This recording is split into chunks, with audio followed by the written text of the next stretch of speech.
He wants to make everyone happy. Exactly. So I think he knows he's wrong. Bark is the answer. But chocolate bark is not the answer.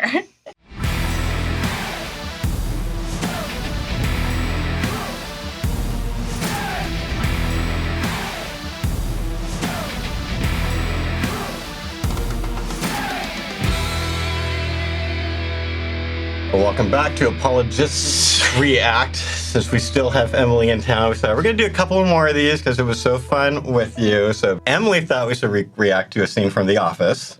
I don't know what scene we're doing, and I probably haven't seen it in a while because it's been a while since I did an Office watch, but we will analyze and see what's happening, what is working well, what is not working well, what would we recommend, what would we not recommend in the dialogue. I'm looking forward to this. Office is one of my favorite shows. So. Also one of my favorite shows. So we have this in common. Yeah. We've discussed in previous ones how I haven't seen a lot of movies. Hardly any. Any movies. But this I have. Yeah. So at least there's that. If you hadn't seen The Office, I don't know if I could hire you. So. Oh, wow. It's such a cultural difference. Like, can we actually understand each other? That is we have slightly harsh, but also understandable. Shared language. Sorry you feel that way, Mr. Bart. Is there anything I can do to make things better? Whoa. Give me the phone. Give me the phone. Exactly. That's my client. This is your first complaint in 10 years. So this is after the Michael Scott Paper Company. Yes, maybe we should give some background here. Yeah. So after the Michael Scott Paper Company, we have Michael and Ryan and Pam who all left the office to go do their own thing for a little while. Right. And now they have just come back, and Pam and Ryan got to take over some clients because they came back into salespeople, and the other salespeople are not too happy about that, and thus giant office conflict ensues. That we're gonna have. Yes. All right. Things have been generally good. Give me the phone.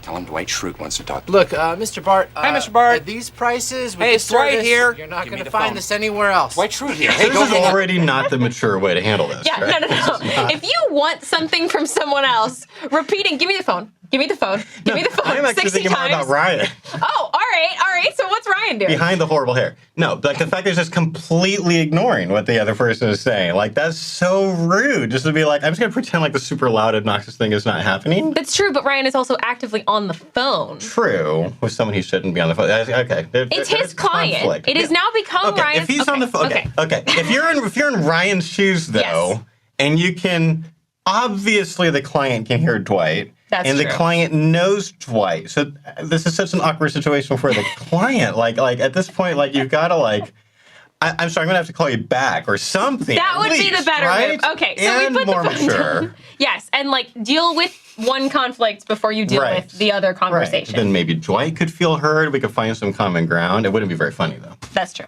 No, Mr. Bart. Sir, don't listen. I know times are tough right now, and I laud your thriftiness. Look, Ryan, hand the phone over. Stop flustering me, everybody! Who let this boy on the phone? Mr. Bart! Oh! I cannot believe you lost that account. He was my client for 10 years! You made him lose the account by screaming at him the entire time. It's okay, Ryan. You're your secretary! What do you know? Okay. And you're a temp, and I'm taking your phone. I'm confiscating this. You know what? Is anything going well? No. I think Pam was right to point out that Dwight was behaving incorrectly. There's sometimes multiple people theoretically to blame here. Exactly. And we talk about how in dialogue it can be helpful to point out someone else's negative behavior and try to call them to a better standard of dialogue. I don't think you should do that by screaming across the room. But Pam is right to point out, hey, Dwight, you were kind of to blame for him losing that account. You should not be just blaming Ryan. I'm going to say that this was overall a bad situation. Right. But certainly the way that she called that out with that particular tone of voice probably didn't have the effect that it could have. Yeah. There's a lot of physicality happening. I mean, as soon as Dwight's foot is literally on the desk, wrenching the phone away, taking the phone, why are we not just immediately okay, let's go to Michael and let's try to get this resolved, outside of the fact that they know that's not going to go very well because they've known Michael for a while. What I want you to do, shake hands, get over it. That was not a shake, Dwight. We want our clients back or we quit, Michael. Who quits? Me. And me. Me too. You guys gotta be kidding. Oh, we gotta be deadly serious. We'll start our own paper company. The Schrute, Bernard, Lappin Vance, Stanley Paper Company. I love it. I love this idea, and I fully support you. As a matter of fact, I'm going to give you some seed money. There you go. There's some seed money. Okay, this has gotten so much worse so fast. I know. I don't think there's any positive things that we can point out here. Rude and sarcastic. It's like demeaning the way he's acting. Like, Michael could have taken a turn there and said, like, if that's what you want to do, I support you. Like, you have a right to leave. Right. I'm the boss. I made the decision. This is the way it is. If you don't like it, you're allowed to leave. I acknowledge the fact that you're upset. Right. Like, he could have gone that direction. Right. I would not have gone the direction of throwing things at your employees. No, yeah, definitely not. Or mocking them. Even better, obviously, would be like, okay, clearly people are feeling really strongly about this.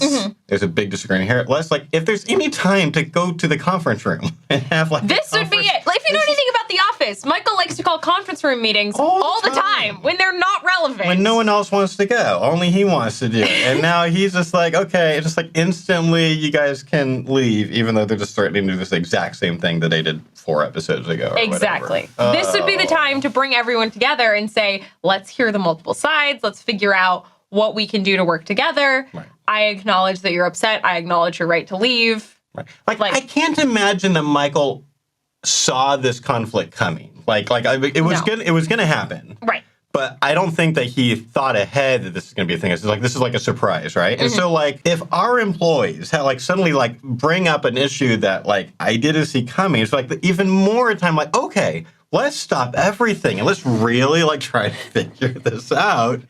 And he goes instantly to attack mode. I'm completely on one side and not the other. And not helpful. Can't believe that these people still work there an episode from now after this. For you, and you can take it, no hard feelings, but if you stay, I want an apology, and I want a big one. You want us to apologize yes, to you? Yes, I do. That's completely backwards. It's frontwards. Michael, you thought you were attacking corporate, but we were the ones who got hurt. You should be apologizing to us. That's right. Michael, you always said we were a family. Okay, so this is one of maybe the most persuasive moves that happens in the entire series. Like, we were talking about Jaws, that thing that Hooper does with the billboard where he's like, I'm going to now flip this thing on you. There is no better way to get at Michael, who is the one who's acting like everyone is a family, and to be like, okay, then if we're a family, you attacked your family, like, stagger to the heart. Yes. Right? It's like the most clever things he could have done. If he was trying to be clever. Yes. And that was a moment where I think it was totally appropriate and genuine for Phyllis to show her emotion. Yeah. Because in her talking about Michael essentially attacking what he believes is his family, his employees, she, as part of his family, is very personally attached to what happened. And that show of emotion, like, in other contexts might seem weird or fake, but because of how Michael sees The Office and how she knows how Michael sees The Office, it feels very appropriate. Yeah. Maybe slightly manipulative. Like, I can't get exactly into Phyllis's head in terms of, was she deliberately trying to cry? Could but go like, either way. It was a very effective move. Genuine. And it feels genuine. It seems like we're supposed to read it as genuine. Yeah. And it's appropriate. But notice also, like, now there's not so much yelling and interrupting. Like everything has gone down in volume and one person at a time. And, like, it was amazing just seeing that very, very, very brief clip of her not talking, but she's all teared up. She's like surprised. She's like, I can't believe this is happening. And then, a few seconds later, she kind of shares this idea of why they're hurt. And yeah, I think that was really great. Then you went after us. No matter how I look at this, I am in the wrong. And I have looked at this thing like 100 different ways. From my point of view, from their point of view, 98 others, and bottom line, I'm in the wrong. So, like, that's great. Go ahead. The amount of humility that Michael shows here. Like, to come into a conflict, and he didn't come in it well. He came in a very defensive attack mode. Yeah. But then he had the humility to take what Phyllis was saying seriously. He didn't make fun of her for crying. He didn't do all sorts of things that I could see Michael doing in another universe. It didn't continue to devolve. Exactly. He actually went and took some time by himself to process what had just happened, came out and realized I was wrong. I think this is a great example of how people don't change their mind in an instant in one conversation. People usually need some space to go think about what was just said. And space where not everyone is talking to them, continuing to try to change their mind about the thing. Like, you have to just be able to be on your own in private a lot of times for most people. But, like, he's clearly not only figured that out, but now he's admitting to the camera. Like, this is still supposed to be a documentary. Right. So there's other people in the room he knows that he's talking to. He's expecting at some point everyone is going to have just seen him act like a jerk, and now he's admitting he was wrong and presumably would do that with everyone else. And so... really good character, moment for Michael. I'm the bad guy. So from the bottom of my heart to the top of my heart, I am sorry. Are you giving us our clients back? If we could just focus and go down the line and everyone would say, apology accepted, I think we would all feel better. And then we can break out my gift to you, complimentary white chocolate bark. Okay. So, Michael was doing so well. He was, and he's been a little bit back. This often happens.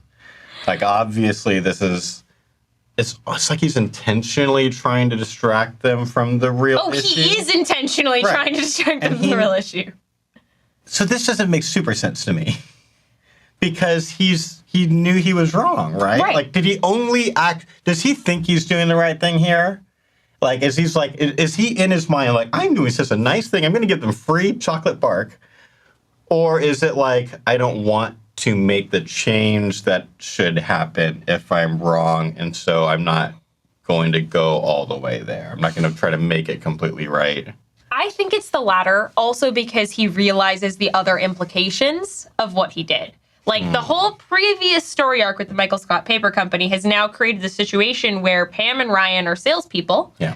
And so he feels responsible for them as well. It's like, if he gives them everything that they want, if he gives, the old salespeople all of their clients back, now he has an issue with the people that he just hired. It's like, he's in a no-win scenario. Already so conflict avoidant. Exactly.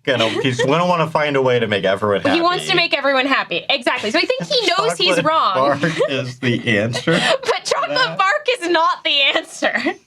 I appreciate that he apologized, and his apology seemed genuine, but it's not as genuine as soon as you say, I'm not willing to fix it. Right. It's like, I acknowledge that I messed up. Yeah, but also why should they feel comfortable with him moving forward if it doesn't feel like he really sees it, at least to the degree that he ought to, and is trying to make it right? Like, they're not going to still trust him. Yeah. So, yeah. Also, I want to note that our three other office people here, Phyllis and Stanley and Dwight, are all standing in the warehouse at this moment, which means that they have left the actual office. They have also gone into their own place. Yeah. And there's something about, like, Michael coming down and, like, giving them the white flag into their space that I feel like is slightly meaningful here. It's kind of a humility move for Michael, rather than calling them into his office and, like, trying to play the power dynamic there. So it feels like he's going to them. I interpret it differently. It's a very charitable interpretation, and it very well might be right.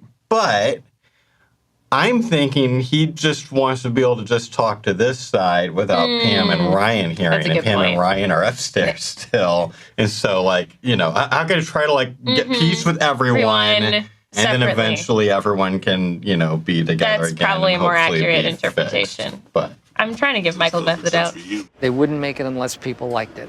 Michael, just give us our clients back. That's all we care about. Okay, if I give you your clients back, there won't be enough clients for Pam and Ryan, and I promised both of them they were going to be salespeople. So at least he's stating the actual issue now.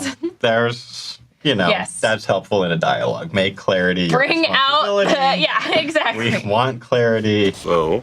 Fine, have your clients. I can see that's what you wanted all along. Okay. However, I rescind my apology. That's fair. That's all right. You are not reacting at all as I'd hoped. Don't get hate back. What'd I tell you about building forts in my warehouse? Okay, so if we are going to rate everyone... Oh, gosh. I mean... There's a bit of a list here. There's a bit of a list here. So, Dwight, first of all, I mean, he's got to be at the bottom. There was a shoe on a desk. He was wrestling a cell phone. This is true. He was yelling. Yeah. is physical enough. There's so 2? 2. 2? Okay. Yeah. We've rated He too many didn't hit Avengers Ryan movies. with the phone. He could have gone further. 2. All right, fair enough. He could have done so many things. Think of all the weapons that he has even around the office. I don't remember if he still has them at this point in the show, but it has been. He has things that he could arguably have done that were worse to Ryan. Some throwing stars or something. So, 2 for Dwight. Ryan ignores Dwight completely. Yep. I don't feel like he interacted a lot in the rest of the I don't feel like he deserves a rating.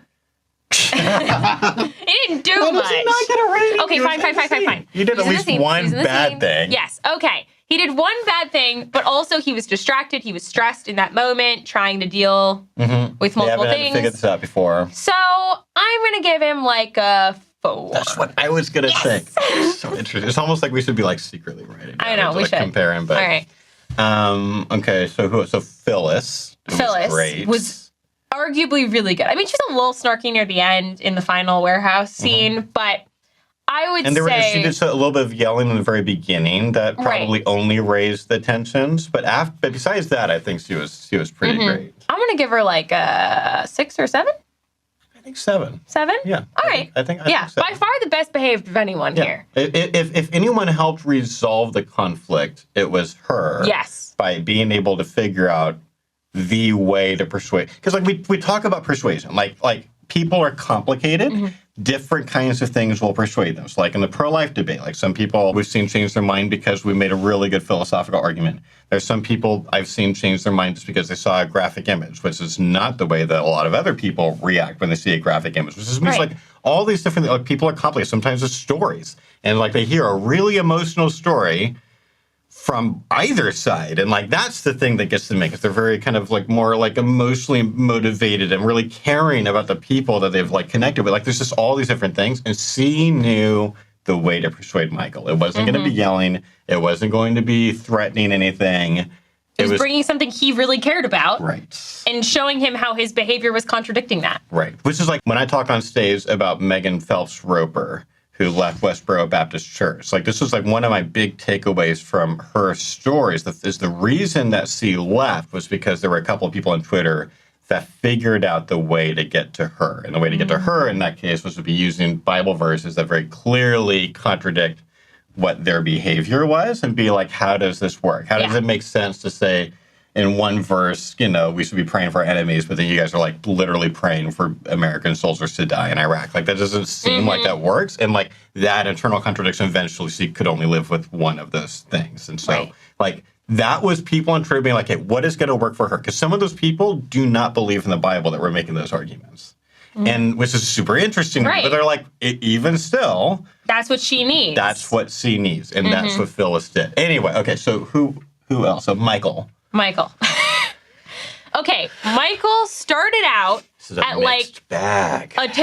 As soon as you start throwing things at people, you're already at a 2. But then in the middle of the scene, he got up to like an 8 or a 9. Because from the humility. Yeah, and he went onto his own space. He thought about it. He had the humility. And then he backtracked to like a 5. I was going to say a 5. 4. Yeah. So find the average of 2, 9, and 5.